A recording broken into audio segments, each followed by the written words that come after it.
नमस्कार, मी सर्जेराव दाभाडे. आपण पाहत आहोत पतसंस्थांची कर्जवसुली व SRO यांची कार्यपद्धती. यामध्ये मागील भागात आपण मयत कर्जदार व जामीनदार यांचे वारस सिद्ध करणे, वारसाची सुनावणी, त्यांना पाठवणे नोटीस, ठराव, आदेश यांचे नमुने पाहिलेत.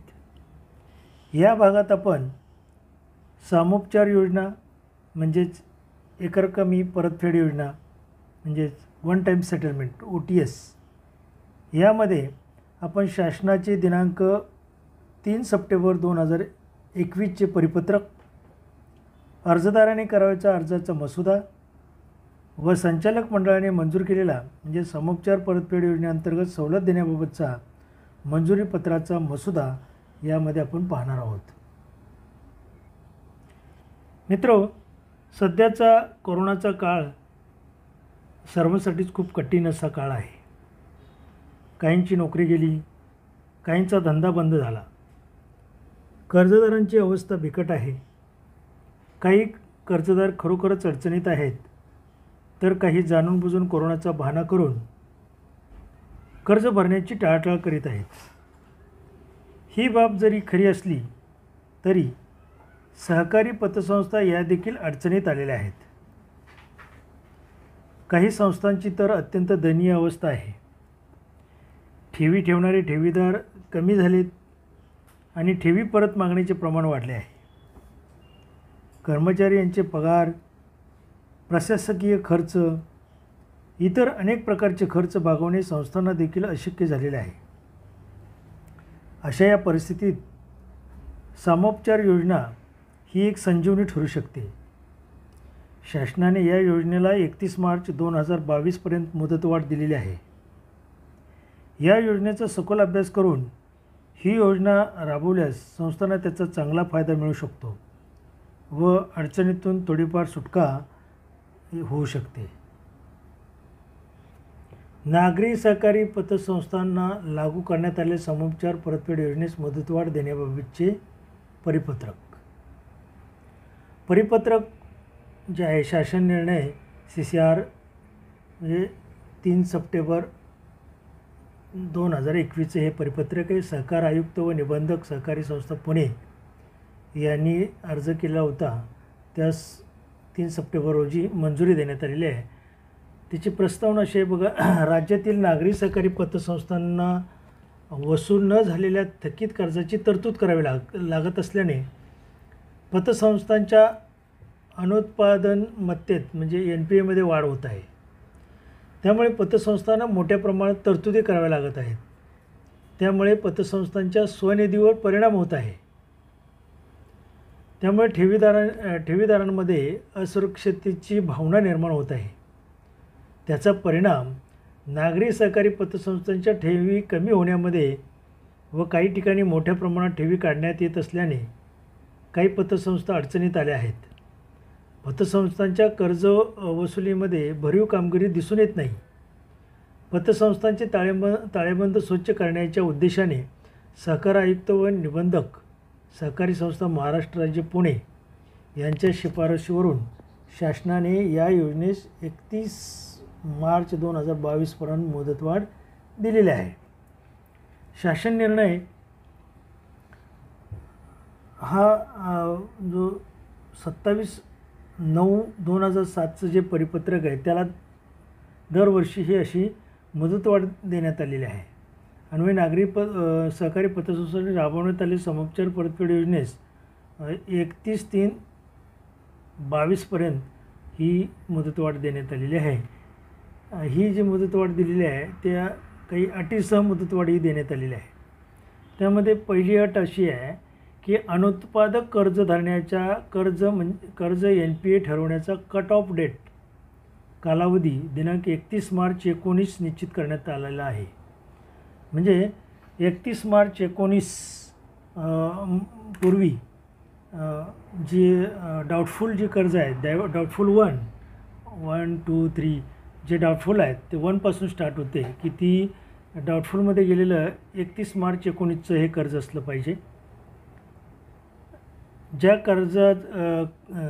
तडजोडीचा व्याजदर 12% करण्यास तसेच कर्जदार तडजोडीची रक्कम एक रकमी भरण्यास तयार असल्यास 8% दराने व्याजाची आकारणी करण्यास मुभा असावी. तथापि परतफेडीचा दर कॉस्ट ऑफ फंडपेक्षा जास्त असू नये. तडजोड ही वन टाईम सेटलमेंट असेल तर 8% व्याजदर, म्हणजेच अर्जाच्या वेळी अर्ज करताना 5% रक्कम अर्जासोबत, तर 30 दिवसामध्ये 25% रक्कम, म्हणजे 5% त्यामध्ये समाविष्ट केलं तर 20 आणि पहिले 5 असे 25% रक्कम, व पुढील 30 दिवसामध्ये 75% रक्कम अर्जदाराने भरली पाहिजे. म्हणजेच एकूण कालावधी 60 दिवसाचा असेल. हे झाले OTS, हे 8% दराने असेल. कॉस्ट ऑफ फंड म्हणजे ठेवी व कर्ज व्याजदर यामधला फरक. तसेच या योजनेअंतर्गत अर्ज करण्याची शेवटची तारीख ही 28/2/2022 राहील. सदर योजनेअंतर्गत प्राप्त झालेल्या अर्जावर संचालक मंडळाने 31 मार्च 2022 अखेर निर्णय घेणे आवश्यक राहील.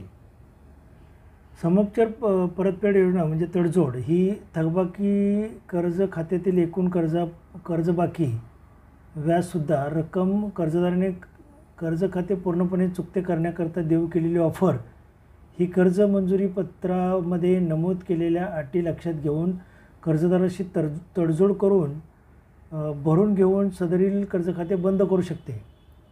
तडजोड प्रकरणी संस्थेला काही बाबतीत त्याग करावा लागतो.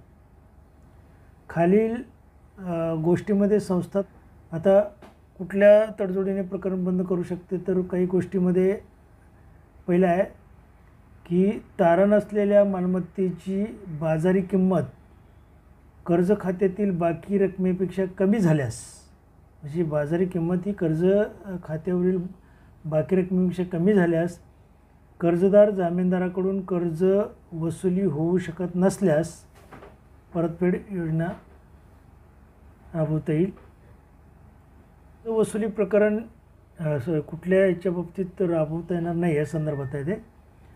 कर्ज वसुली प्रकरण न्यायालयात प्रलंबित असल्यास तडजोड करता येणार नाही. न्यायालयाचा निवाडा संस्थेकडून झाल्यास परंतु कर्ज वसुलीसाठी प्रत्यक्ष अडचणी येत असल्यास, कर्ज दस्तऐवजामध्ये काही त्रुटी असल्यास, तडजोडीमधील कर्ज वसुली कायदेशीर प्रक्रिया नसल्यास संस्था ठराविक प्रकरणामध्ये अशा प्रकारची अंमलबजावणी करतात. किमान तोटा सहन करून जास्तीत जास्त कर्ज वसुली होणे हेच संस्थेचे धोरण असते.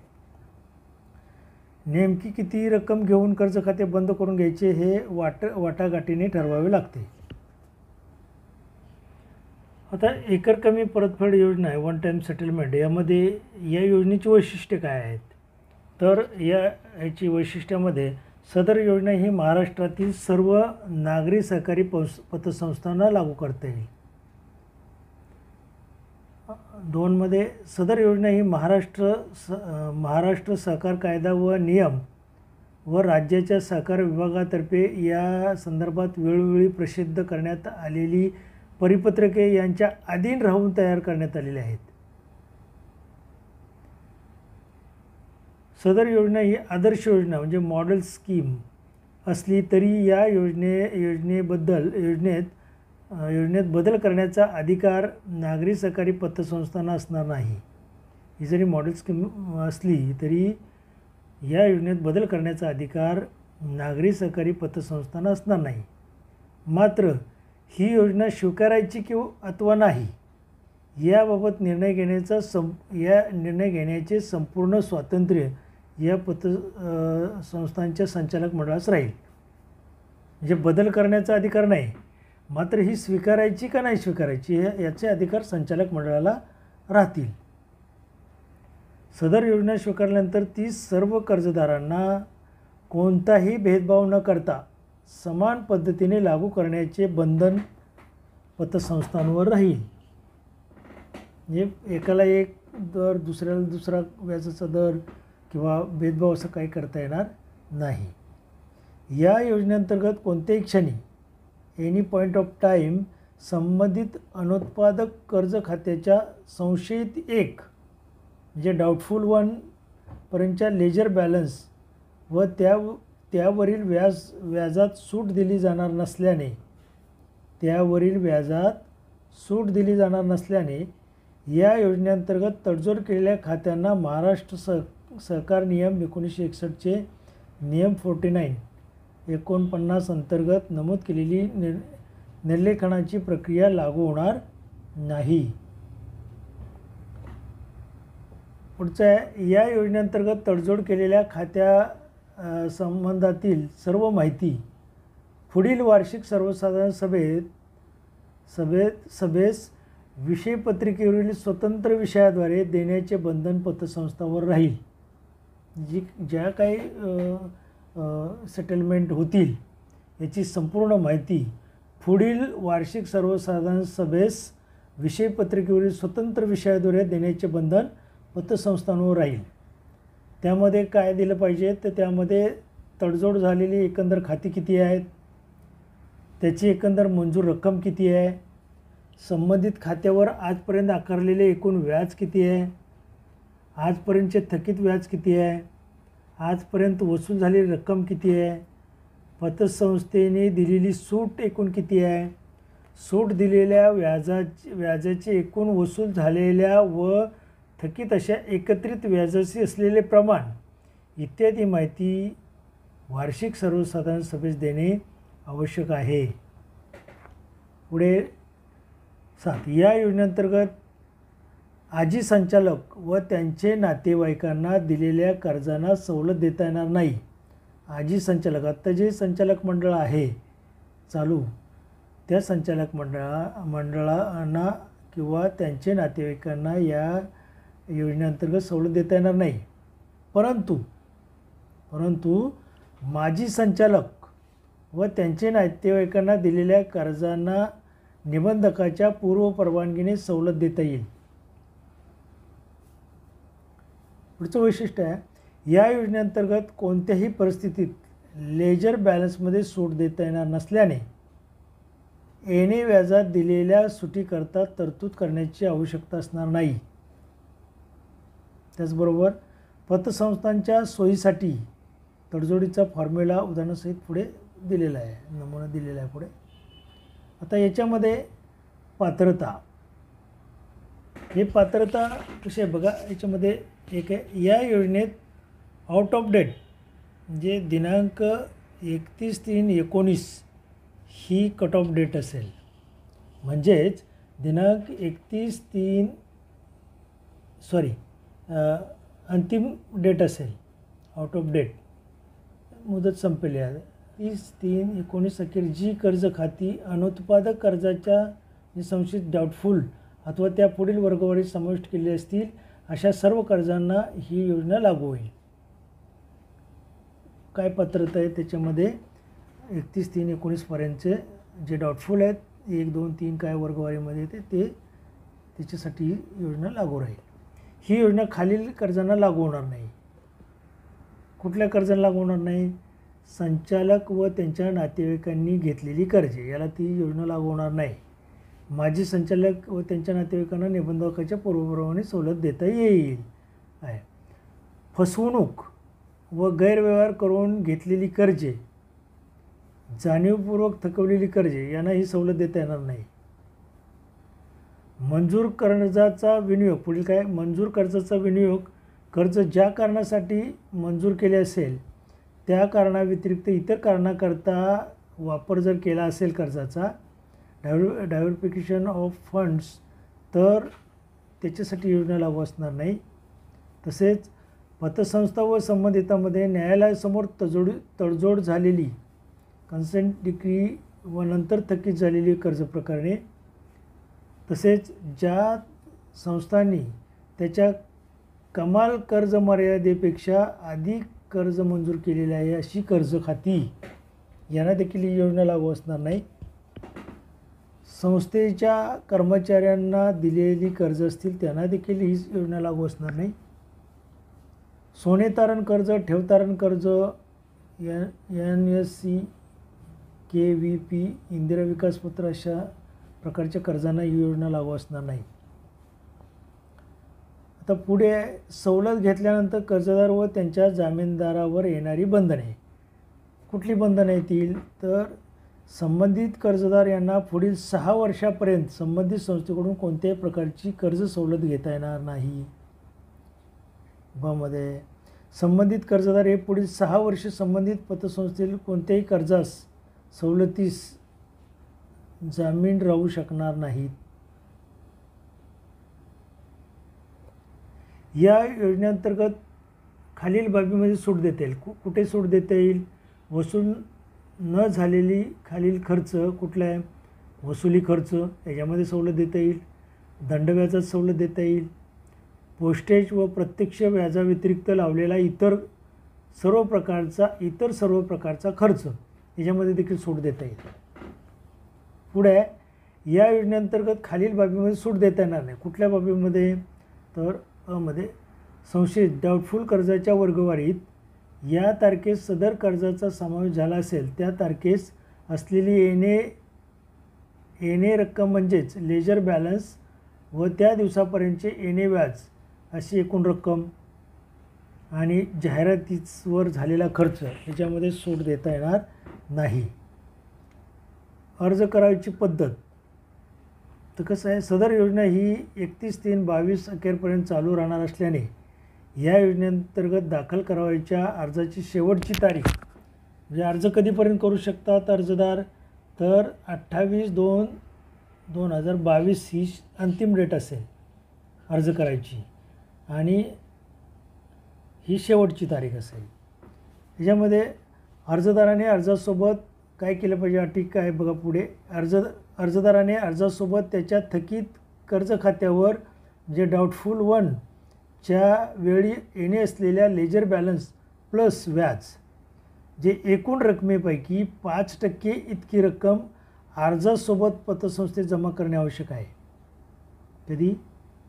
अर्जासोबत 5% रक्कम जमा करणे आवश्यक आहे. पुढे अशा प्राप्त झालेल्या सर्व अर्जावर संबंधित समितीने अथवा संचालक मंडळाने 31/3/22 पर्यंत निर्णय घेणे आवश्यक आहे.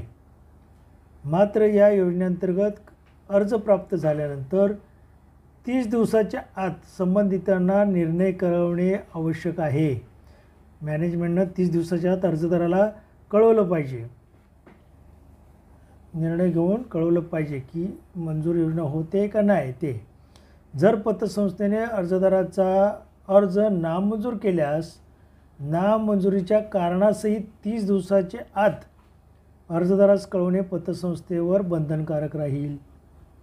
तसेच अर्ज नामंजूर झाल्यास अर्जासोबत भरलेली रक्कम जी 5% रक्कम भरलेली आहे ही रक्कम अर्जदाराच्या थकीत खात्यावर व्याजाऐवजी मुदलात पतसंस्थेने जमा करणे आवश्यक आहे.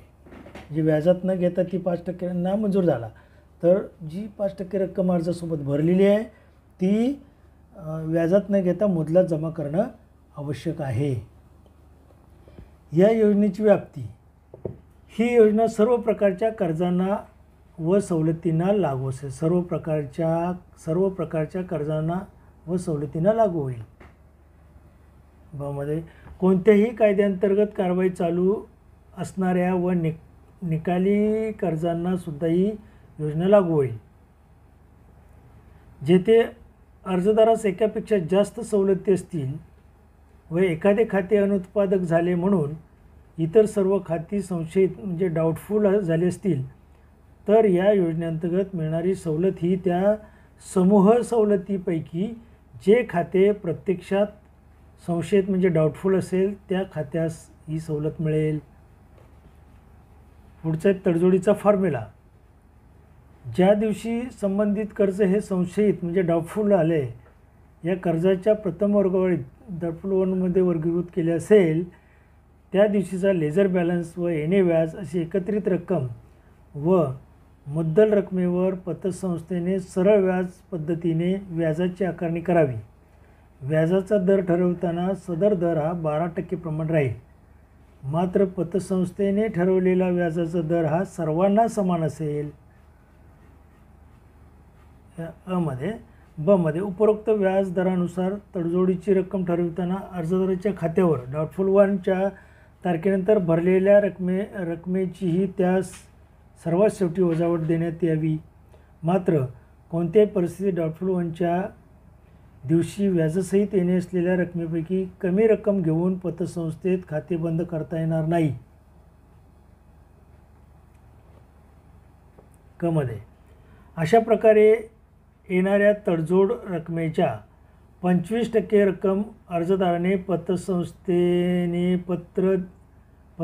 पत्र दिल्यापासून 30 दिवसाच्या आत पतसंस्थेत भरणे आवश्यक आहे. 25% रक्कम अर्जदाराने पतसंस्थेत भरणे आवश्यक आहे. या 25% रकमेत अर्ज करण्याच्या वेळी भरलेली रक्कम जी 5% रक्कम आहे ती समाविष्ट असेल. उर्वरित 75% रक्कम अर्जदारांनी 30 दिवसाच्या आत भरायची आहे. म्हणजे पुढील 30 दिवस, म्हणजे हे 30 दिवस आणि पुढील 30 दिवस, म्हणजे अशा प्रकारे एकंदर 60 दिवसात सर्व तडजोड रकमेचा भरणा अर्जदारांनी पतसंस्थेत करायचा आहे.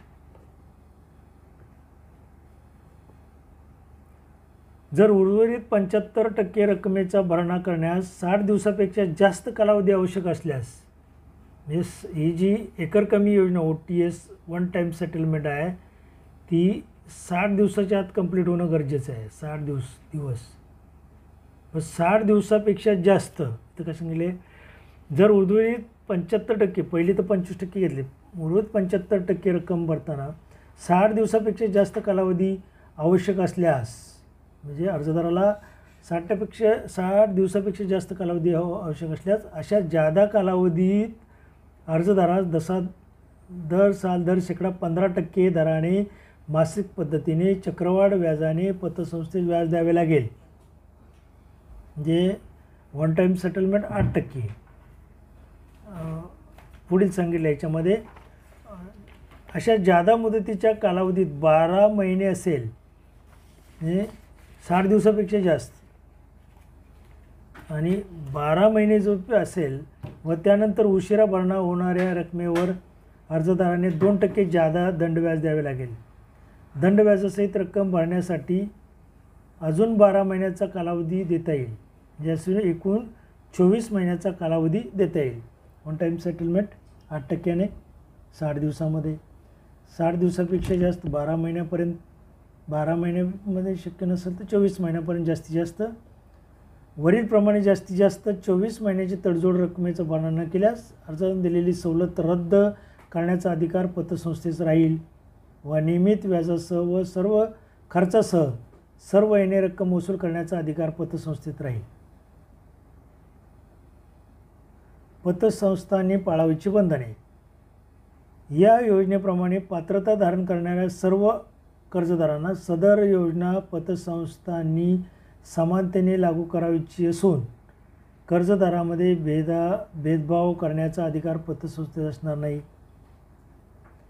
ब मध्ये तडजोड रकमेचा भरणा हा अर्जदारांनीच करायचा असून दुसऱ्याच्या नावावर नवीन कर्जमर्यादा मंजूर करून त्याचा विनियोग तडजोड रक्कम भरण्यासाठी करणे अथवा त्यास संमती देणे या संचालक मंडळास जबाबदार धरून सहकार कायद्याअंतर्गत त्या संचालक मंडळावर कारवाई करण्यात येईल. भेदभाव करायचा नाही आणि एक कर्ज मिटवण्यासाठी दुसरं कर्ज काढून ती सेटलमेंट करायची नाही. ते जर तसं आढळलं तर संचालक मंडळ जबाबदार धरून त्या संचालक मंडळावर कारवाई केली जाईल.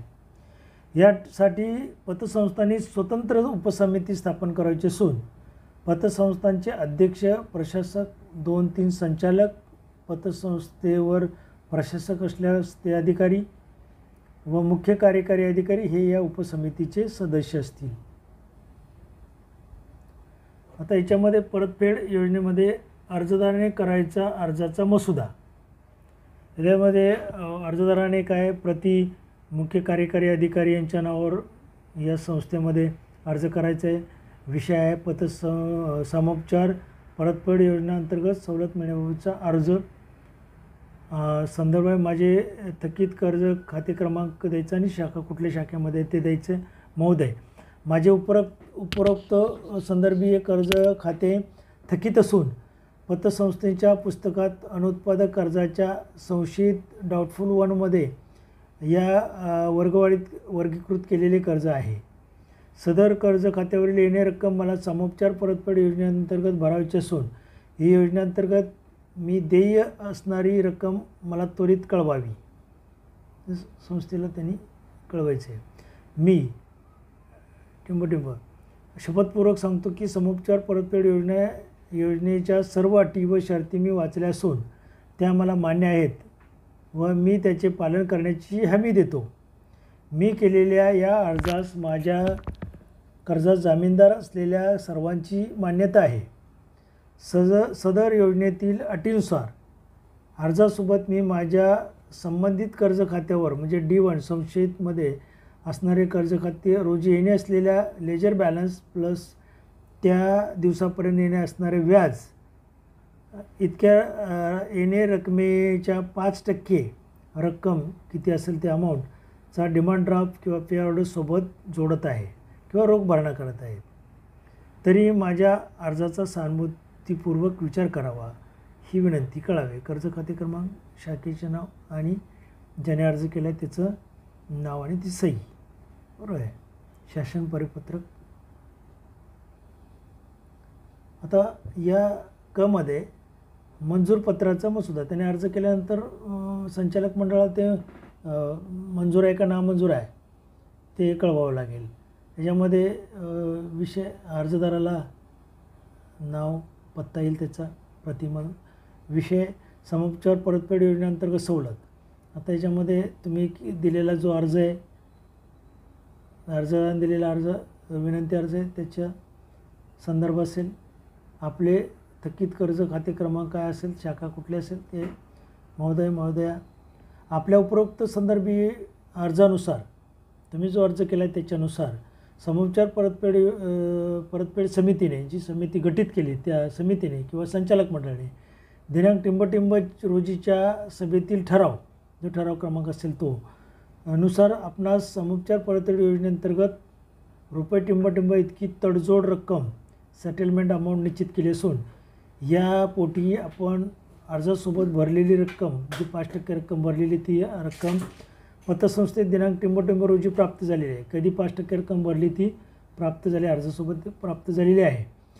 उर्वरित रक्कमेचा भरणा आपण पुढील प्रमाणे करायचा आहे. त्याच्यामध्ये द्यायचं की अनुक्रमांक तपशील रक्कम रुपये, तडजोड रकमेच्या 25% रक्कम वजा अर्जासोबत आगाऊ भरलेली 5% म्हणजे 20% भरायला, म्हणजे एकूण 25% रक्कम जी असेल ती. मध्ये दिनांक टिंबटिंब पूर्वी 75% रक्कम जी असेल ती. वर कलम मध्ये नमूद केलेल्या रकमेचा भरणा करण्यास आपणास मुदत हवी असल्यास पतसंस्थेकडे तसा स्वतंत्र अर्ज सदर पत्र मिळाले 5 दिवसाच्या आत करावा ही विनंती कळावे. पतसंस्था प्राधिकृत अधिकारी सोबत तडजोड रकमेची गणिते म्हणजे कॅल्क्युलेशन करून शासनाच्या आदर्श योजनेची प्रत जोडावी. 3 सप्टेंबर 2021 हे परिपत्रक आहे त्याची प्रत जोडावी. तसेच परिशिष्ट मध्ये वार्षिक सर्वसाधारण सभेमध्ये द्यायची माहिती. आता ती विषय असा आहे की महाराष्ट्र शासनाच्या समोपचार परतफेड योजनेअंतर्गत सवलत दिलेल्या थकीत कर्ज खात्याची माहिती घेणे व संचालक मंडळाच्या निर्णयाची नोंद घेणे.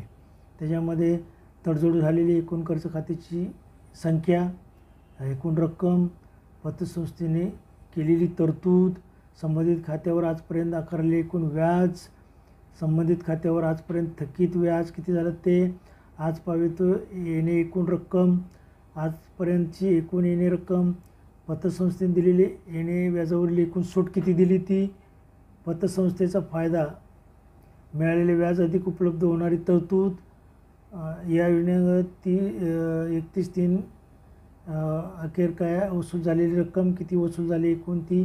सदर विषय हा केवळ नोंद घेण्याचा असल्याने यात सूचक अनुमोदक घेऊन ठराव मंजूर करण्याची आवश्यकता नाही.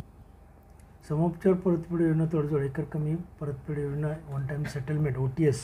माझ्या मते ही योजना नियोजनपूर्वक राबवल्यास चांगली वसुली होऊ शकते. थोडाफार तोटाही होऊ शकतो, परंतु वेळ निभावून येणे शक्य आहे. यासाठी माझ्या मते ही योजना खाली वसुली अधिकाऱ्यांनीच नव्हे तर संचालकपासून ते इतर कर्मचारी, दैनंदिन TV एजंट यांना सामावून घेऊन त्यांना ही योजना समजावून सांगून तयार केले तर बरेच काही साध्य होऊ शकते. गणित हिशोबाने तर आपण जर म्हटलं तर सर्वसाधारण 11 संचालक आपण जर पकडले, 11 संचालक आणि 2 कर्मचारी आणि 2 एजंट, जर हे एकूण 15 लोक झाले. या 15 लोकांनी ही स्कीम समजून जर घेतली तर यांनी महिन्याला फक्त 2 कर्जदार जामीनदारांना जर कन्व्हिन्स केलं, त्यांना ही स्कीम समजून सांगितली तर 30 लोकांपर्यंत आपल्याला जाता येईल. आणि 30 लोकांमध्ये जर 10 लोकांनी जरी कर्ज भरण्याची तयारी जी दर्शवली या वन टाईम सेटलमेंटद्वारे, तर 10नी जर 50,000 जरी भरले, 50,000 जरी भरले तरी सर्वसाधारणपणे 5 लाख जर महिना आले तर ही 5 लाख जर आले तर हे 6 महिन्यापर्यंत 6 पंचे 30 लाखापर्यंत आपल्याला रक्कम जमा होऊ शकते. तर या कठीण काळामध्ये 30 लाखसुद्धा भरपूर आहेत आणि या योजनेचा तसा फायदा होऊ शकतो.